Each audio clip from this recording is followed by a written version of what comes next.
વસાવાએ ડેડિયાપાડાથી તીર માર્યો અને તીર સરકારની છાતી ઉપર લાગી ગયું છે. એ તીર ભાજપની સરકારની છાતી પર લાગ્યું.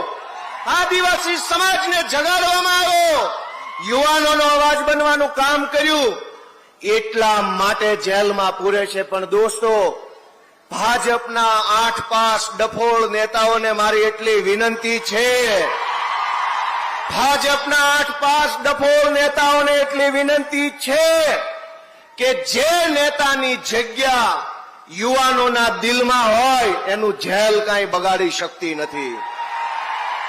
જેલ મોટી નથી, જનતાનું દિલ મોટું છે અને ચૈતર વસાવાની જગ્યા સમાજના દિલમાં છે. દોસ્તો, આ ચૈતરભાઈ વસાવાની લોકપ્રિયતાની વાત કરું, વર્ષોથી ભાજપમાં કોંગ્રેસમાં પણ આદિવાસી સમાજના નેતાઓ ચૂંટણી જીતે છે. કોઈ સાંસદ બને, કોઈ ધારાસભ્ય બને, અહીંના આપણા કાકા સાંસદ સભ્ય છે.